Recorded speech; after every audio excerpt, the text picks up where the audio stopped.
and that is Mike Tyson making Tyrell Biggs wait, and both fighters making the crowd wait. And they're starting to get the first glimpse now of Mike Tyson. And Tyson, we understand, is going to run into the ring.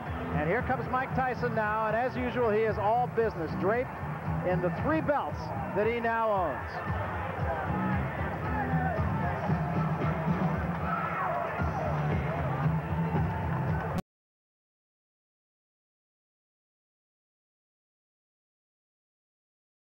Says Mike Tyson surely looks like he's saying, let's get it on.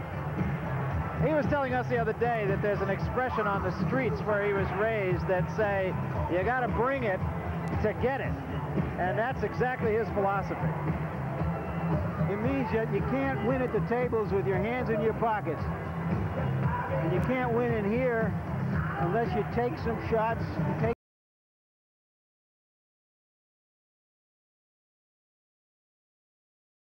And he says Frazier believed he was big enough to get the job done, and that's all that counts. Mike Tyson, of course, 31-0, 27 knockouts.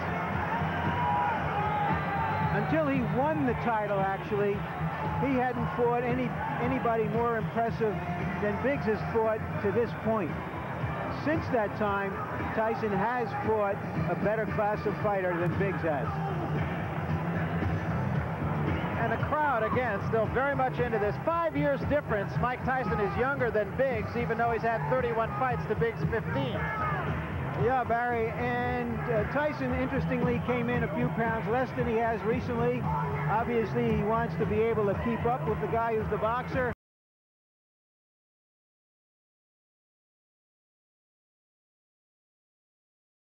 Ready. 15 rounds for the undisputed heavyweight championship of the world. A referee for this bout is Tony Orlando.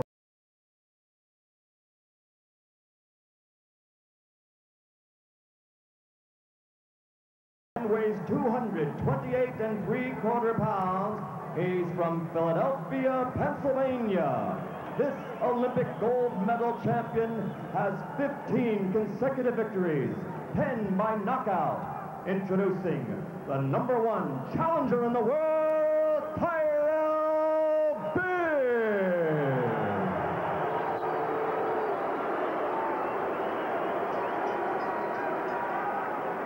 Fighting out of the red corner, wearing the solid black trunks, he weighs 216 pounds.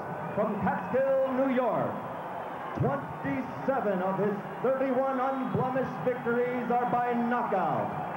Ladies and gentlemen, the undefeated, undisputed heavyweight champion of the world, Iron Mike Tyson.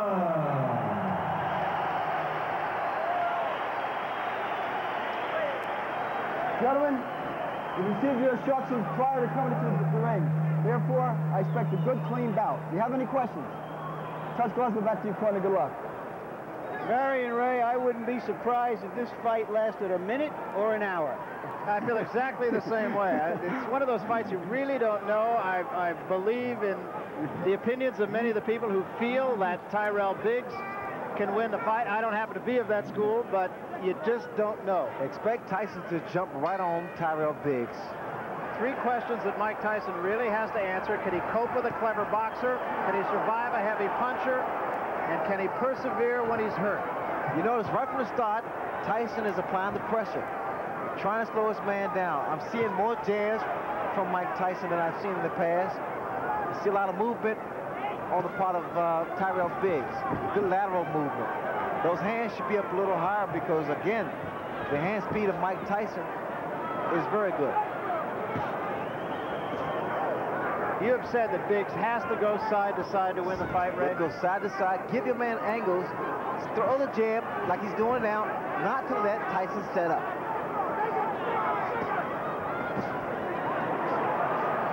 Tyson also said that he has found a pattern in Tyrell Biggs that he feints to the right before the punch actually is thrown. Well, whatever he does, the fact that Tyson has to set up to get that kind of leverage. See, a good snapping jab is very effective. Whether or not Biggs can keep this up is yet to be seen. It's not time to be pretty in here. It's just time to frustrate this man. And that's what they want from Biggs. Good, consistent jab. And along the lines of patterns, Biggs feels that Tyson actually bobs in a pattern 4 times, and then he comes up with his head. See, wait, now here, you saw how Tyson walks in with that crouching style to deliver a shot.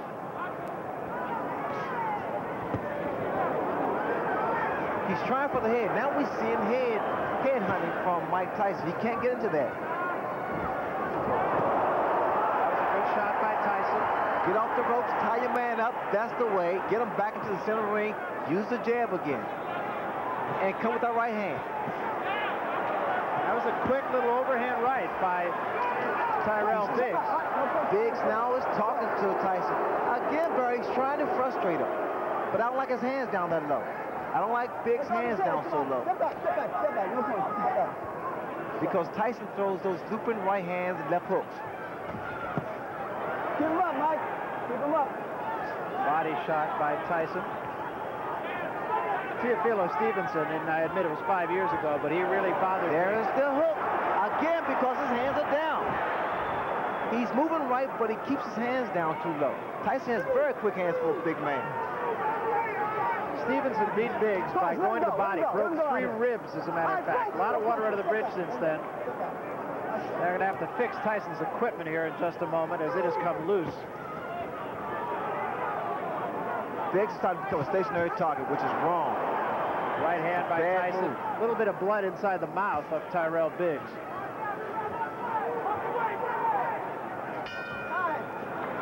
I don't know if Biggs can fight a perfect fight, but he fought about as perfect a round as he could have hoped for to start this fight.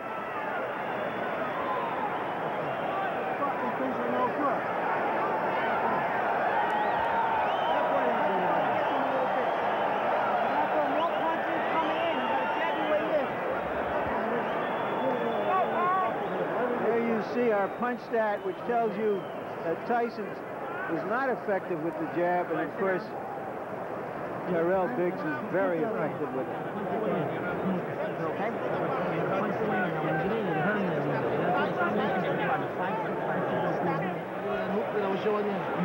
Let the hook pull you around. Let it pull you around with 2 or 3 hooks each foot. Then stop. And hook and throw it out of it. You got it coming? Now your hands are going there. All right, second.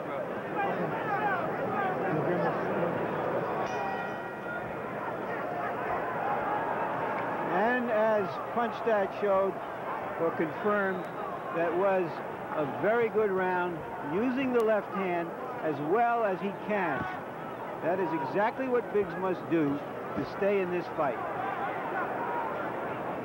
Can Tyson neutralize the jab?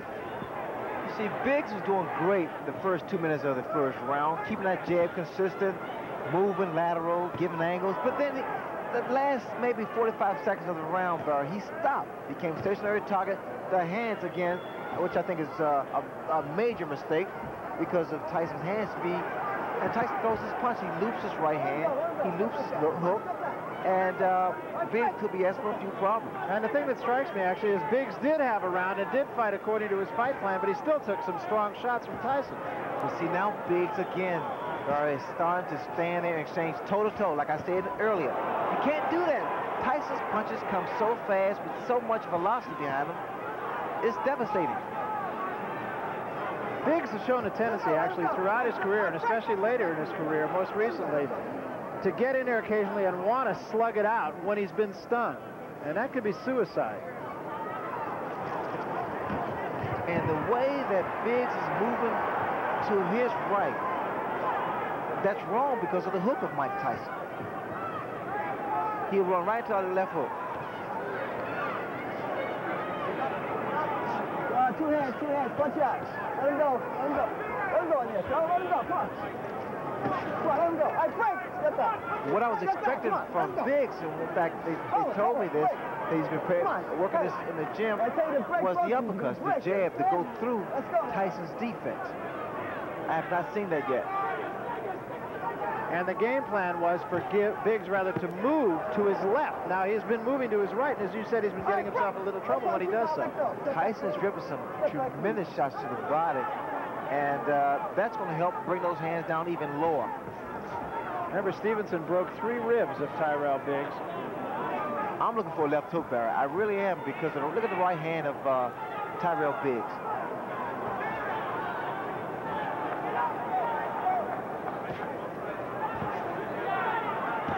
That's the uppercut, but you got to come back with the right hand. The uppercut raises the chin of a guy who crouches in, and the right hand does most damage. There was a big right hand, best punch of the fight. That was the left hook, Barry. That was the left hook I was talking about. Now, if Biggs should make it back to his corner, I'm sure Georgie Biggs will say, keep those hands high. Right, left, I'll get it right. Right, left, left. But the fact of the matter is, the right hand is down, the left hook has been scoring. And it rocked Biggs. As Michael Tyson said before this fight, everybody has a plan until they're hit. A little bit more coming in, a little bit more jab. He started that round real good, then he slowed down with the jab. It hurt me with that hook. You understand me? I want to see the 5-1 now. 7 coming in. Once again, it goes 5-1. It goes 5-5-1. You understand? Take a little spring back and put a little twist in there. Take a little twist. And here is Tyson's most effective punch. Biggs has been on his flat-footed more in this round than he was in the first round. Got nailed with the left hook. He has shown in the past that he takes a good punch. You don't want to take too many from Tyson. But now look, come on, this guy will slow down. Now just weather the storm for another round or two. You understand? Come on, there's too much more to do.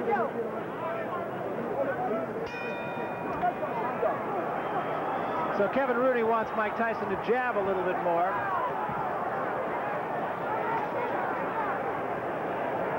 And Biggs starts the 3rd round backing up a little bit. Good stiff jab by Mike Tyson. Tyson will constantly apply pressure to Biggs. Keep working his body and working a jab like Kevin Rooney stated. People don't realize this, and I learned this from Angelo Dundee. It's not about how long your jab is. The fact that you have a jab, use it. That offsets someone else's jab. And the left hook. The hook's going to land all night, Barry, because his right hand is down.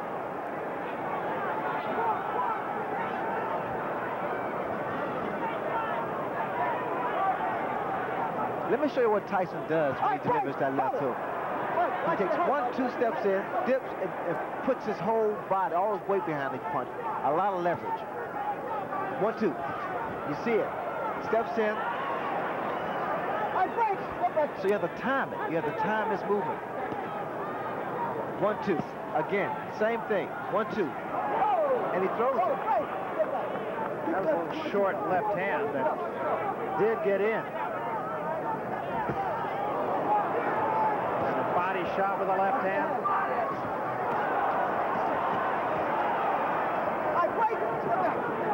And now the cut over the left eye, and it's pretty bad. It's the same eye, the same cut. And another big left hand, and Biggs is hurt. Now he gets out of there. A lot of blood from the left eye of Tyrell Biggs. That's the same thing probably happened with David Bay, standing toe-to-toe. It's a terrible mistake. Something you pointed out before the fight. And now it's Tyson just hammering him. That's a nasty cut. The blood is seeping to the eye.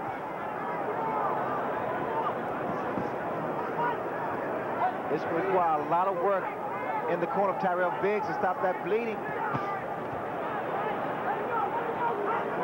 The cut is right above the eye. It's exactly in the same place as the last one.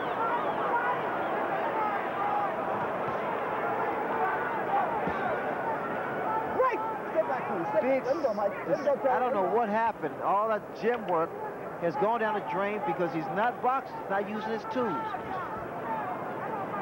He's trying to outmuscle Mike Tyson, which is not his fight plan.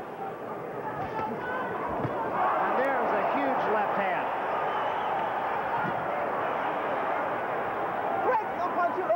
They may stop it. That's a nasty cut.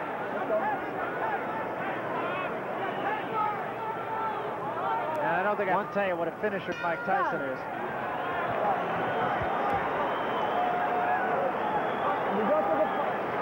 The pressure, the relentless pressure of Tyson takes its toll.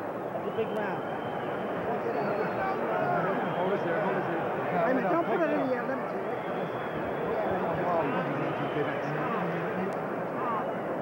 There you see that cut against and that he absorbed against Tyrell, against David Bay, and here it is right now being worked on. That was a 32-stitch gash that he suffered from Bay. Now you see how your gas is coming? You see Now let's see if we can catch it as it happens. That's the punch that apparently sliced Bay open. Excuse me, Tyrell Biggs open. It's the same right hand, Larry, that was thrown by David Bay. Let's remember that Biggs has fought his best when he's been in trouble. But I think it's fair to say that he's not in there against David Bay tonight.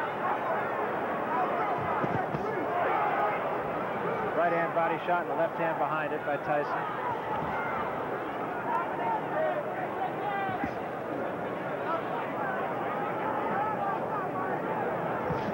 Mike Tyson is not just loaded up with one punch. He's trying to put his punches together. He's trying to put together combinations.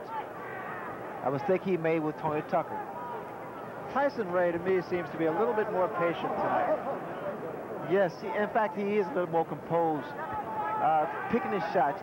But again, I don't know why they don't pick it up in Biggs' corner the way Tyson steps in and leaves his chin so vulnerable.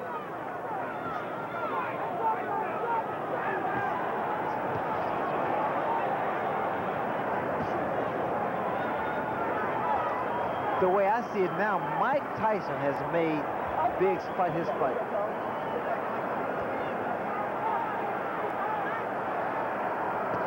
So far, the cut has not been any worse. And remember, it was a pretty good job done by Ace Murata, his cut man, in the fight with David Bay. But again, Tyson just putting all the pressure on, having it his way.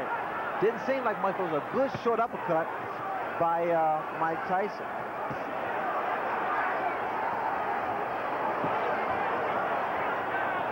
A little more body movement from Tyrell Biggs now. Start to throw some uppercuts. He took a big left hand there. And another.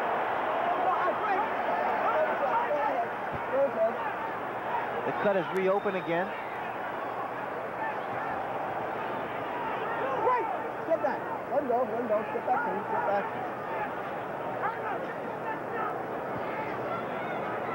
All right, Drake. Step back. No punches, no punches. Step him back. Watch your head, Mike. Watch your head, okay? How does it happen, Ray, that a fighter like Biggs in this case tonight will go into a fight with a game plan, and almost from the opening bell, he'll just let that game plan go away? It's all concentration. You got to stick to something that's working for you. And what I see in Tyson sticks to his game plan. He works the body with that right hand. He drills a hard right hand to the body and comes up with a good left hook. But Biggs is doing almost everything exactly the opposite of what he said he was going to do. Huge left hand there by Tyson.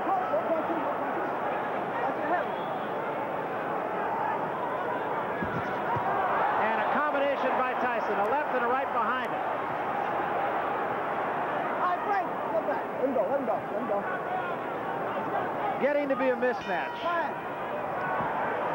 Right now, Tyson looks like he's rolling in like the tide from the Atlantic Ocean a few steps from Convention Hall. You had it good, Doc. Don't worry, we're going to be all right. No problem. Bob. The brain doctor is taking a look. I got it, all set. But the cut appears no worse than it did Put your earlier. head back, all the way back. You're desperate. And you're laying back. You're taking it easy. You can't take it easy with this guy. You got to keep the pressure on this guy. You got to move your hand. All you got to do is throw the combination. You got to put 2, 3, 4 punches together. You understand me? You understand what I'm saying? He won't be there if he's still in with something. He's not going to be there. One more round. Let's go. And you will not charge, you're not nothing. One more round, he's not there, baby. Go.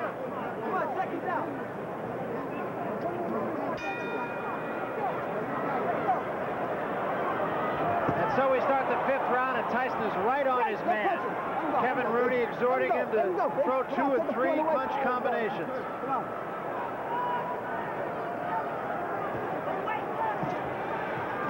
A little swelling under the right eye of Tyrell Biggs as well right now.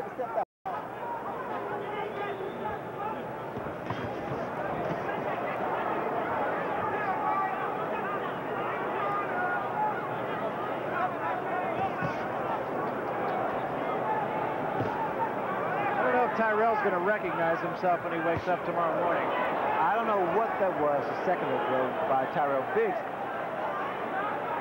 This is somewhat disappointing for Biggs' corner because he has more talent than what he's showing tonight.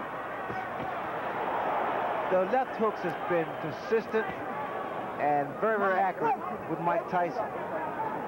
But they're there for good reason, right? Well, Tyson, because look what you have in front of you. The fact that Biggs is not doing what he worked on. He just forgot about his game plan, totally abandoned it. Mike Tyson, he's doing what he does best.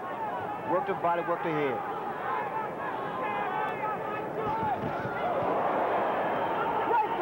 Simple fact is, and I don't think you have to be a boxing expert, Tyrell Biggs is dropping his right hand, and he's just leaving himself completely open for the left hook.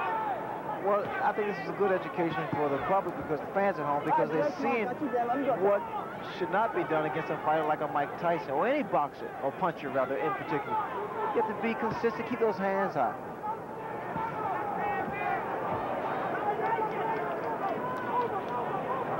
And again, that cut over the left eye has opened up. There is a swelling under the right eye that has a lot of blood right below the surface of the skin also. What Biggs has to do, he has to work something out, which is actually the left jab to break that rhythm and stop the momentum of Mike Tyson. He continues, Barry, to allow Mike to dominate. And again, bleeding from the mouth as he has been since the 1st round. Not a pretty sight. He subjects himself, Biggs does, to standing toe-to-toe and being actually a punching bag. This way, you'll probably see more knots and bruises because Tyson is hard. Good body shot by Mike Tyson. And remember, the doctor was in Tyrell Biggs' corner and looked long and hard at that cut in the last round, and you're going to see him again. Tyson hit on a break that time. When I say break, you both break. Understood? You understand, Mike? Joe? Let's go. That cut looks even uglier. I'm sure the doctor will look at it. Bloody Friday.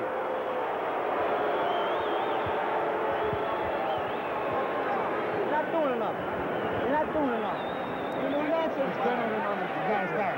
Now look, don't get into this shit. See, I can't punch, can't do nothing out there. Now listen.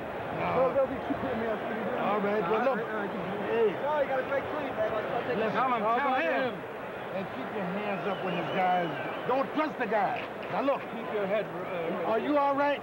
Harold Letterman, unofficial official. How do you score the fight? Well, Larry, I've got it 49-46. Mike Tyson 4-1 in rounds. Based on a 4 points that we score, it's very simple to score. Mike Tyson's just been the effective aggressor, the harder hitter, and he's dominating at this point. This guy's tired. You understand? But don't let the guy see you running around the fucking ground. Come on, this guy's hurt. Lou Duva is doing everything possible to inspire Biggs. He said as he left the ring, you heard him, you heard him. Step back, please. Step back. That is wishful thinking. Let's go to 10. All right, break. Come on, step back, please. Huh? Step back, I'll take the corner away. And Biggs holding on a great deal now. There was a right hand by Tyson. And another. Biggs, you have to say, he takes a good shot, but this was not necessary. I mean, I figured that Biggs would use that height, that reach, and his ring generalship to make this fight a little easier for him. Instead, he abandoned his tactics, his strategy he worked on in the gym, and select to fight Mike Tyson's fight. I love those body shots, Barry. It weakens a fighter. It takes away his legs, so you won't see that much movement from Tyrell Biggs. And what Mike wants him to be is a stationary target. Tyson has fought an excellent fight so far. I admit that Biggs has let him fight an excellent fight, but Tyson's been very sharp. Well, I like Tyson because now he's putting his combinations together. He's not loading up anymore. And he's also showing a lot more patience. He was a guy who would just get in there and go for the quick kill and try to do it, generally speaking, with one punch. You know what's happening here? Actually, Biggs is just wearing down, slowly but surely. Slowly but surely. It's like chopping a tree down. It's the same principle. He's wearing, Mike Tyson's wearing his man down.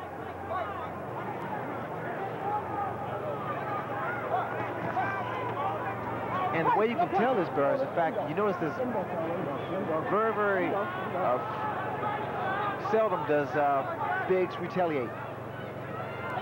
Very seldom you see Biggs come back with a combination of his own. Right, no punching, let him out. Let him out, Joe. Let him go, come on, Joe. You let him go and take the point away now. Get back. These two, of course, go back a long way, all the way back to amateur days. Another left hand, and there's a great shot. Biggs is in trouble. Yeah. The way it looks now, Biggs is like a defeated warrior now. He's been pounded on for 5 rounds. And he's slowly but surely wearing down. His legs don't look steady. Tyson's getting stronger. And Biggs is just holding on.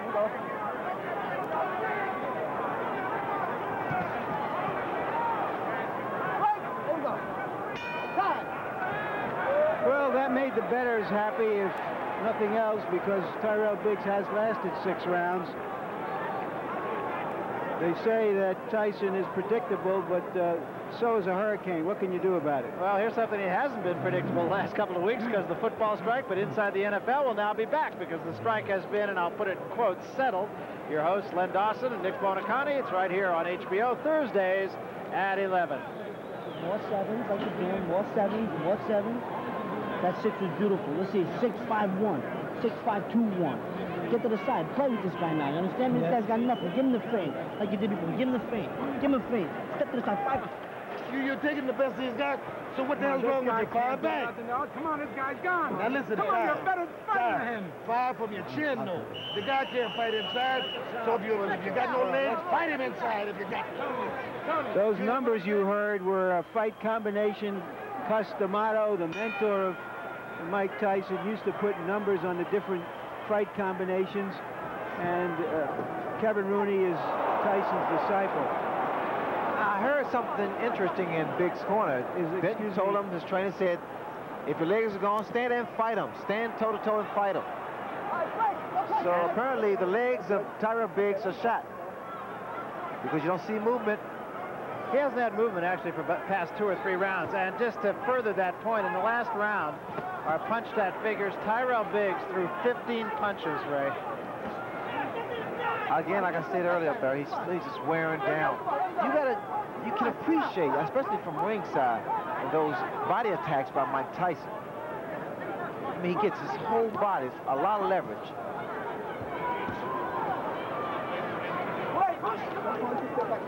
I am surprised that I've not seen that many uppercuts from Tyrell Biggs. Now, that was his game plan. I mean, that was something he said he had to do.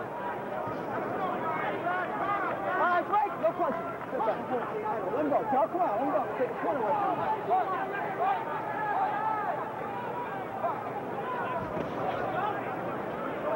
All right, break. No punching. Get back to him. Let him go, Joe. Let him go. Get back. Good.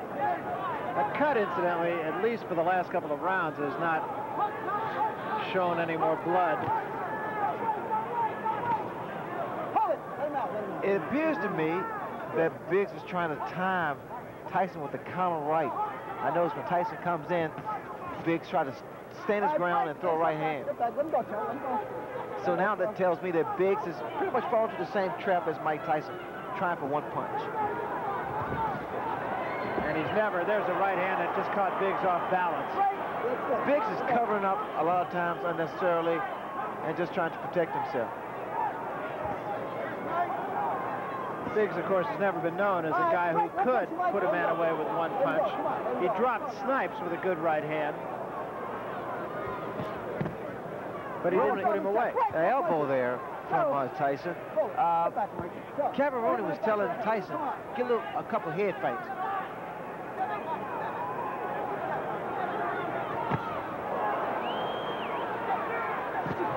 Oh, that punch. That was a tremendous left hand. 4, 5, 6, 7, 8, 9. Okay? Oh, this is it. He is gone right now. He has no legs at all. And 10 seconds to go in a round. There's a left hand. He's down again. It's over. It's all over. And it wasn't even close. And what we've seen has happened so often, in which a fighter after a few rounds starts to hang on to Tyson, that we have to say it's Tyson's credit.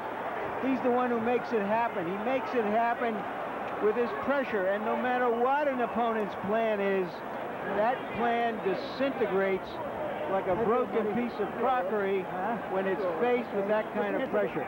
There's no way to practice for that. I pointed out in the past, it's like trying to, how do you practice to hit Nolan Ryan's fastball or Boris Becker's serve? Where do you get the practice for that? You don't. It's that simple.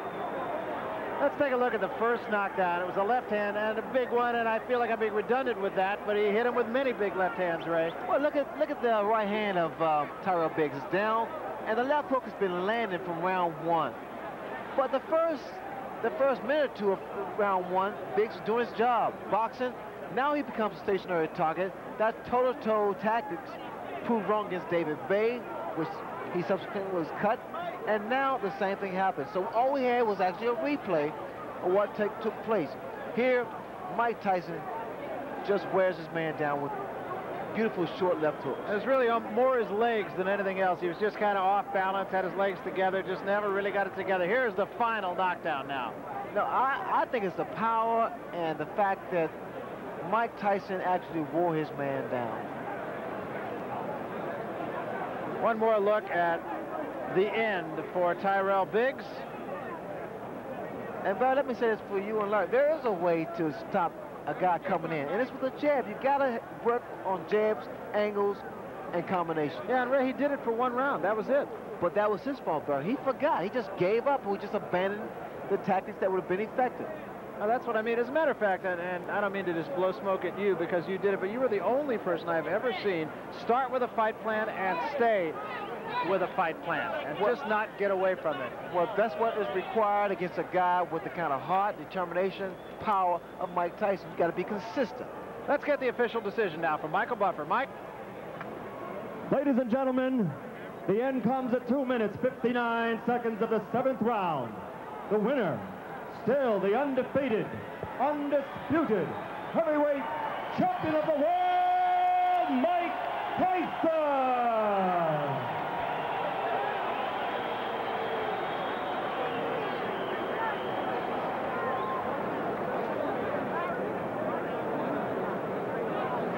Right now, Larry Merchant trying to make his way over to the champion, and I believe he is. Let's go to Larry right now with Mike Tyson. Larry? And I'm with Mike Tyson, who first administered a paint job and then sort of wrecked the whole house. Mike, he looked very impressive in the first round, looking like Ali, the way he moved and jabbed. What were your thoughts at that point, and then how did you attack him to stop that? Well, in my mind, I knew this was 15 rounds, and I was prepared to put the pressure on constantly for 15 rounds. You know, I was having a great time in there. I felt good. I was in the best condition of my life, and I did what I was supposed to do. Well, tell me, what did you think in that first round when he was moving, trying to do an Ali with his left? I knew when I came to this fight, I was the best fighter in the world, and not a man alive that can beat me. What broke him down? Was it just constantly body punches? When I was hitting him with body punches, and I heard him, actually, he was crying in there, making woman gestures like, I can't find him, but I knew that he was breaking down soon. You're saying that Biggs was crying when you hit him? Yes. When did that happen? And perhaps the 4th round on. So that you knew you had him by that time. Absolutely, but I knew he was tough in there taking those punches. Was this your most satisfying fight in the sense of the way you went about it patiently and businesslike, not getting excited, not trying to take him out with one punch? Well, I was very calm, and I was thinking about Roberto Duran, how he used to cut down the runners and just wear them down, and I had that frame of mind when I was in the ring. All right, Mike, let's take a look at the first knockdown, and would you describe what was happening? Well, I was in there looking for the punch, boom, and I knew it would come. But when he threw a punch, his hand opened a little, and I thought I could slip a punch right in there. Were you trying to work on his cut early on because he was pretty bloody? No, I wasn't even thinking about the cut. I was just hitting to the body, softening him up. So that from then on, you really feel that it was inevitable after the first few rounds? Absolutely. All right, Mike, we hear now that you're going to fight Larry Holmes next. Why Larry Holmes? Well, I don't have any say-so in the matter. I was just a fighter, and I'll defend my title against any man in the world. If I was you, I'd talk to Jim Jacobs about that. Do you want to fight Larry Holmes? I'll fight any man in the world because I believe there's no one in this planet that can beat me. Okay, then let me ask Jimmy Jacobs, the co-manager of Mike, why do you want to fight Larry Holmes next? Well, the reason is that I would say that 90% of the world thought that Larry Holmes beat Michael Spinks the last time they fought. In fact, Larry, of 46 newspaper men polled after the fight, 42 men of the 46 voted for Larry Holmes in the last fight with Michael Spinks. Larry is sitting at home feeling that he's the champion, and that's the reason we're going to fight him. But he did lose his last 2 fights. He hasn't fought in a good long while. A lot of people are saying, what is this, some kind of an antique show? Or is this in the best or worst traditions of boxing, fighting these kinds of fights? I don't think it's either in the worst or best traditions of boxing. Boxing history is replete with 27 heavyweight champions attempting to regain the title. However, the champion we're talking about, Larry Holmes, was defeated by a split decision in his last fight against Michael Spinks, where everyone, even you, Larry, everyone, including you, thought that Larry Holmes won the fight. Okay, then what about Michael Spinks? That is the most attractive fight out there, according to everyone, and you can jump in here, too. Bill Caton, what about Michael Spinks, and why aren't you going to take him on next, or right after next, or whenever? Whenever we're ready to, we make our plans for that. We haven't made our plans to take on Michael Spinks because a fight with Michael Spinks, which is a pay-per-view, closed-circuit fight, takes a minimum of 5 months, during which time Mike would not fight. Mike wants to fight more frequently. So you're saying now you will fight Michael Spinks eventually? I would say this, that Michael Spinks is definitely in our future. Definitely in our future, but not in our immediate future. Let me put it this way. If you have been saying that you have a lot of fights planned, that you have told various people you're going to fight their man, what about going in there and saying, we'll fight you winner take all, or winner take almost all? We'll give $1 million to the loser and $20 million to the winner. Would you fight Spinks under those circumstances? Under the circumstances, if he would take $1 million, yes. Deal, yes. Or you take $1 million. Yes, we would fight Michael Spinks on the basis that the loser takes $1 million and the winner take the rest. Yes, we would do that. That's one way of making the deal. Yeah, that would be one way of making the deal quick. You sound pretty confident, and let's see what Barry and Ray think about that one.